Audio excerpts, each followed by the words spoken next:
Welcome to a Foxy Tech Tips tutorial on turning off restricted mode on the YouTube app.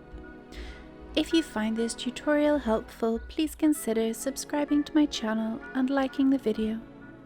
Open up the YouTube app and tap on your user icon in the top right corner.